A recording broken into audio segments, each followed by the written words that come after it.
Muy buenas amigos, ¿qué tal? Bienvenidos a un nuevo episodio de Onconciencia, tu canal especializado en nutrición y otros cuidados durante el cáncer. Si es la primera vez que escuchas nuestro podcast, te pedimos que escuches antes el episodio de bienvenida del canal, donde te explicamos los objetivos, enfoque y otros aspectos muy importantes sobre el contenido que te vas a encontrar y que te van a ayudar a entender mejor nuestro mensaje y propósito. Yo soy Diego Alberto, nutricionista especializado en nutrición oncológica. Si recordáis, en el episodio anterior vimos una perspectiva general de cuáles son las intervenciones nutricionales en el paciente oncológico recomendadas por las principales sociedades científicas especializadas. Sin embargo, también hemos comentado que en ciertas situaciones o fases del proceso se presentan problemas asociados a los tratamientos o a la propia enfermedad que nos dificultan la ingesta de alimentos y por tanto el cumplimiento de esas recomendaciones nutricionales. Pues bien, en los próximos episodios vamos a ir abordando de forma más específica estas situaciones que se presentan en forma de diversos efectos adversos y en el día de hoy vamos a comenzar con las alteraciones del gusto y el olfato.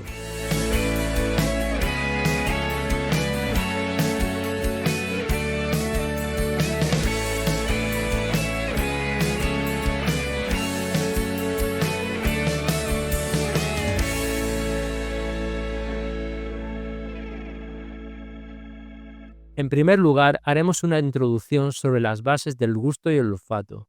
Luego veremos las alteraciones más comunes y las causas. Y finalmente, os daremos un montón de recomendaciones junto a algunos ejemplos prácticos para manejar estos síntomas tan molestos y limitantes para poder disfrutar de la comida. Los sentidos del gusto y del olfato son esenciales para la vida. Tienen un gran peso en el proceso de alimentarnos y que, como veremos ahora, están estrechamente relacionados. Por un lado, el olfato es un sentido esencial, no solo para detectar e identificar olores, sino también para protegernos de los eventos ambientales, reconocer si un alimento es comestible y además también para la interacción social y nuestra vida emocional, ya que influye en la modulación del estado de ánimo, pensamientos, comportamiento y nuestra cognición. Por otro lado, el sentido del gusto nos ha permitido a lo largo de la evolución discernir entre alimentos nutritivos o peligrosos para nuestra salud, como alimentos en mal estado o venenosos. Pero también el sentido del gusto nos permite percibir los distintos sabores de los alimentos a través de una interacción multisensorial donde están involucradas las conocidas papilas gustativas, que se sitúan principalmente en la lengua, boca y garganta, las sensaciones táctiles por donde se perciben las texturas y la temperatura de los alimentos, unos receptores especiales que transmiten sensación de dolor, como es el caso del picante. También el sentido del olfato tiene una gran influencia sobre el gusto, ya que al masticar se liberan sustancias volátiles que ascienden por la parte interna hacia la nariz y que junto al sabor percibido por las papilas gustativas dan lugar al sabor particular del alimento. Y finalmente, otros elementos facilitadores como la dentadura, saliva o las enzimas presentes en esta. Los trastornos del gusto y del olfato son comunes en pacientes con cáncer, principalmente a causa de los efectos secundarios derivados de los tratamientos. Se dan con una frecuencia variable, pero pueden llegar hasta un 86% en el caso de las alteraciones del gusto y hasta un 60% en las del olfato. Debido a la relación que hay entre el gusto y el olfato, se suelen estudiar juntos. De hecho, en ciertas situaciones, la alteración del gusto viene condicionada por las alteraciones del olfato. De hecho, algunos pacientes lo perciben como un único síntoma, sin capacidad para poder distinguirlos. Aunque los mecanismos que causan las alteraciones del gusto y el olfato en los pacientes oncológicos no están del todo esclarecidos, parece que es debido a varias causas. Pero de forma básica, podemos decir que cualquier daño a las células olfativas y del gusto y de sus receptores, así como de las vías nerviosas y neurotransmisores implicados en la transmisión de impulsos nerviosos, pueden producir alteraciones del gusto y del olfato.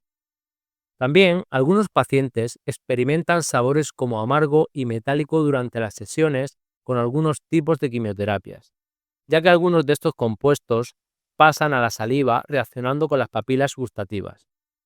Pues bien, algunos tratamientos anticancerosos o incluso el propio tumor pueden dañar o alterar algunas de las vías mencionadas. Las situaciones más comunes o factores de riesgo que pueden dar lugar a alteraciones del gusto y del olfato en el paciente oncológico serían, en primer lugar, cirugías y radioterapias con cánceres de cabeza y cuello, o incluso la propia tumoración, ya que pueden incidir directamente sobre las zonas como son boca, nariz y vías nerviosas implicadas. Luego también los fármacos como algunos quimioterápicos que pueden dañar o alterar la división de las células olfativas y gustativas o también las vías nerviosas. De los fármacos que con más frecuencia, aunque no los únicos, que pueden producir este tipo de alteraciones, podemos destacar el docetaxel, el paclitaxel y su versión nab-paclitaxel, la capecitabina, la ciclosorfamida, el grupo de las antraciclinas y el ciclofluoruracilo. También cabe destacar que se pueden dar otros efectos secundarios asociados a tratamientos anticancerosos que están relacionados y que pueden exacerbar estos trastornos, como puede ser la boca seca o la neuropatía periférica. Además, existen otras condiciones o enfermedades que pueden causar o incrementar las alteraciones del gusto y el olfato, como pueden ser las infecciones bucales o enfermedades crónicas como la diabetes, la hipertensión o rinosinusitis crónica. Luego también factores de riesgo individuales del paciente, como edad avanzada, tabaquismo, consumo de alcohol, el sexo femenino, factores genéticos, consumo de otros fármacos o alteraciones de la metabolización y eliminación de estos fármacos, entre otros. En cuanto al diagnóstico, aunque existen pruebas objetivas que miden la intensidad y percepción de los sabores, estas no reflejan la sensación global, compleja y real del consumo de los alimentos. Por lo tanto, se suele optar por identificar estas alteraciones mediante el reporte del propio paciente a través de cuestionarios o durante la propia valoración nutricional realizada por el profesional. Por otro lado, cabe destacar que los trastornos del gusto y el olfato son frecuentemente infradiagnosticados, es decir, poco tenidos en cuenta por los profesionales sanitarios.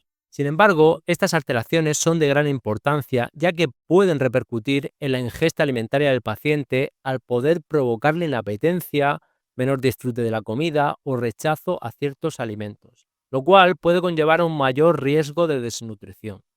De hecho, por ejemplo, en un estudio se recopilaron los datos sobre la ingesta energética diaria en pacientes con trastorno del gusto y el olfato y se halló un descenso de entre 430 y 1100 kilocalorías por día, dando lugar a un consumo de energía por debajo de los requerimientos estimados.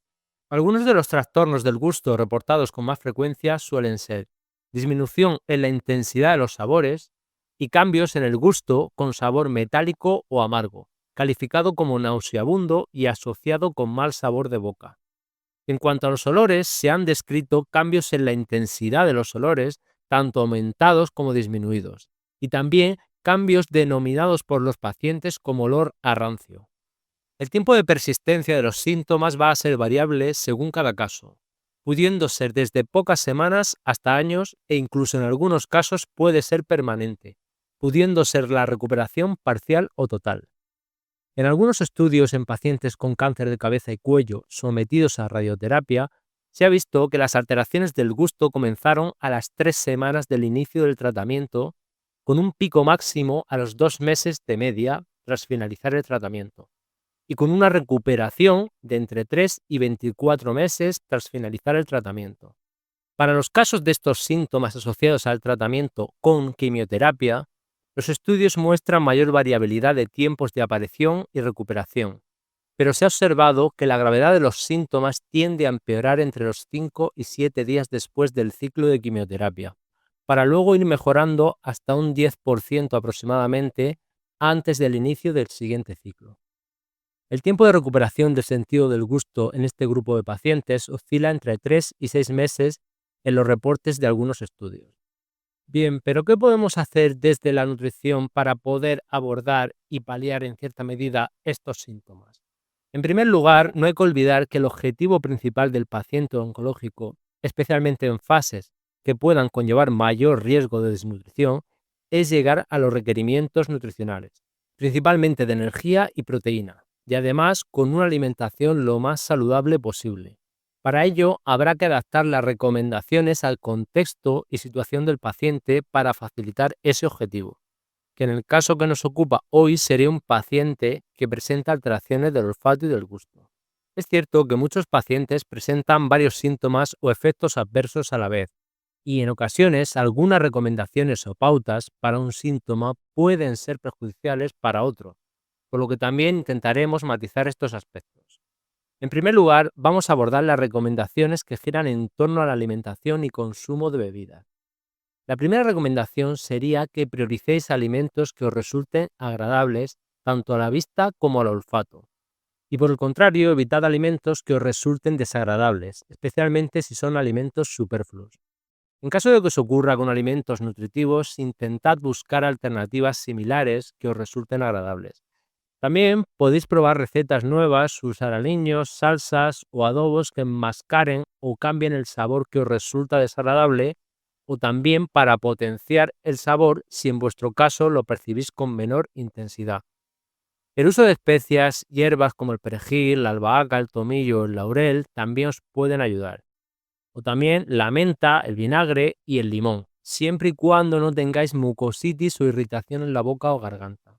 Por poner algún ejemplo práctico y común, la carne, especialmente la roja, suele ser rechazada en bastantes pacientes con alteraciones del gusto. Se podría sustituir por pescados suaves como el lenguado o la merluza, o mejor aún pescados azules si los toleráis bien. También por huevos o quesos suaves como el cottage, o por supuesto por fuentes vegetales como las legumbres o alimentos basados en soja como el tofu si no están contraindicadas. También se puede probar a marinar carnes blancas como pollo o pavo, o usar salsas como una salsa de yogur casera a vuestro gusto, con especias, hierbas frescas, con un toque de mostaza si os gusta, vinagre y aceite de oliva. O también con una mayonesa de calidad, aunque ojo con las mayonesas caseras hechas con huevo crudo por el riesgo de infección alimentaria por salmonela. Mejor utilizar leche o huevo en polvo pasteurizado. Otro aspecto a tener en cuenta para cuando se perciben algunos sabores potenciados y que llegan a resultar desagradables es contrarrestarlo potenciando otro sabor. Por ejemplo, de forma general, el sabor dulce ayuda a contrarrestar el amargo, agrio y salado. Y por el contrario, para contrarrestar el sabor dulce, podéis probar añadir un alimento ácido con zumo de limón y sal.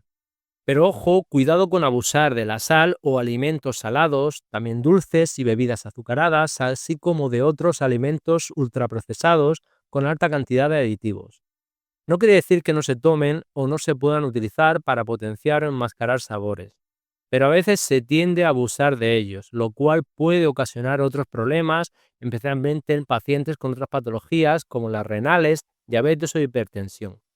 Otra recomendación en este caso para minimizar sabores u olores que no os resulten agradables sería tomar las comidas frías o templadas en vez de calientes, ya que en general disminuyen su sabor y su olor. También otra estrategia en este aspecto sería usar gelatina para cocinar algunos platos, ya que también pueden ayudar a camuflar el sabor y el olor de los alimentos. Importante también ingerir suficiente líquido. Si el agua os sabe mal, podéis probar a añadir una gota de limón, trozos o zumo de fruta, por ejemplo, para neutralizar el sabor metálico, mejor frutas ácidas. En ciertos casos se puede probar a emplear caramelos, limón o menta o chicle para combatir el sabor metálico o amargo. Pero valorad si esto os ayuda a cumplir con vuestro plan dietético, por el contrario, os lo dificulta provocando gases o inapetencia. Para ayudar a potenciar el sabor de las comidas, se recomienda masticar más tiempo la comida al poner más en contacto durante más tiempo los alimentos con las papilas gustativas. El tabaco y el alcohol resecan la boca y dificultan la apreciación del sabor, por lo que la recomendación es evitarlo. Otro aspecto importante es potenciar otros aspectos de las preparaciones para estimular el resto de sentidos que estimulan el apetito, como son la vista, el oído y el tacto. Algunos ejemplos pueden ser cuidar las presentaciones de los platos para hacerlos más atractivos, bonitos y que resulten apetecibles a la vista. También añadir algunos elementos que modifiquen la textura con efecto crujiente, como puede ser añadir frutos secos troceados a una crema de verduras, siempre y cuando no haya mucositis, disfagia u otra situación que lo contraindique. A algunas personas, hacer comidas ligeras en pequeñas cantidades y con frecuencia puede ayudar a cumplir con sus requerimientos nutricionales de forma más llevadera.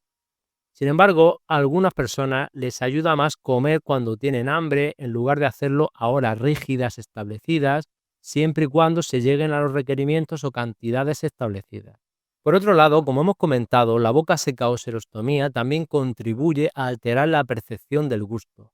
Por lo tanto, si la padecéis, algunas medidas que os pueden ayudar puede ser beber agua y otros líquidos a lo largo del día a pequeños sorbos para mantener la boca húmeda, tomar alimentos y bebidas que estimulen la producción de saliva, como aquellos que son muy dulces o ácidos, por ejemplo, puede ser un ejemplo la limonada, también masticar chicles sin azúcar o chupar dulces duros, frutas congeladas, helados y trozos de hielo que ayudan a estimular la saliva, elegir alimentos húmedos y blandos como sopas, puré y alimentos con salsas o caldos, también evitar alimentos secos como galletas o pan y también alimentos calientes. Aunque también podéis humedecer estos alimentos secos con salsas, jugos de carne o aderezos. Y para finalizar este apartado, experimentar con combinaciones de alimentos, formas de cocinado, etc. Porque cada persona tiene sus preferencias, gustos, aversiones y percepciones particulares.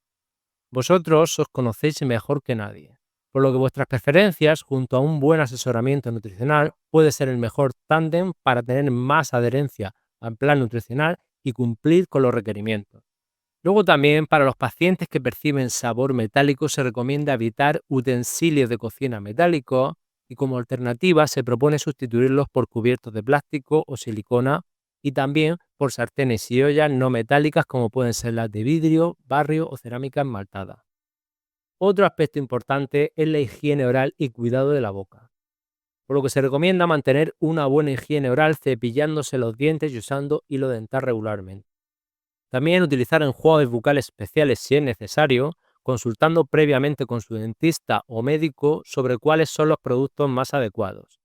Para cuando se tiene un mal sabor de boca constante, se puede probar a hacer enjuagues con bicarbonato de sodio, sal y agua antes de comer, o algunas personas prefieren algún alimento líquido como infusiones de jengibre, té o agua con zumo de limón u otra fruta. También se debe consultar con el dentista para asegurarse de que los cambios del gusto y del olfato no sean causados por problemas dentales. En cuanto a algunas recomendaciones para reducir olores que os resulten desagradables, podemos destacar algunos como mantener los alimentos y preparaciones cubiertas y para la toma de líquidos como caldos, utilizar tazas con tapas junto a una pajilla para beber. También el uso de ventiladores de cocina o cocinar al aire libre para minimizar los olores. Luego, si vuestra situación lo permite, intentad que sean otras personas las que os preparen la comida y emplear métodos de cocinado como el vapor, microondas, hervido o papillote, ya que pueden ayudar a que los alimentos desprendan menos olor. En cuanto al uso de suplementos nutricionales, se han estudiado algunos que pueden tener un efecto positivo en las alteraciones del gusto como son la lactoferrina, el zinc o la miraculina. Sin embargo, la evidencia mostrada es todavía limitada, por lo que no se recomienda su uso de forma general, y mucho menos sin consulta previa con vuestro profesional competente de confianza. Y como última recomendación, e hilando con esto último, pedid consejo profesional. Consultad con vuestro nutricionista o profesional sanitario competente sobre cualquier cambio en el gusto o el olfato y cómo estos afectan a tu alimentación, y también para obtener recomendaciones personalizadas para manejar estos síntomas. Bueno, pues con esto terminamos el episodio de hoy. Hoy no vamos a hacer un resumen final como solemos hacer para no alargar demasiado el episodio, ya que ha sido un poco extenso, aunque queríamos que fuera lo más completo posible. Ya sabéis que si tenéis alguna duda podéis escribirnos en comentarios o directamente a nuestro correo contacto@onconciencia.com. Y también por si precisáis de servicios especializados de nutrición oncológica.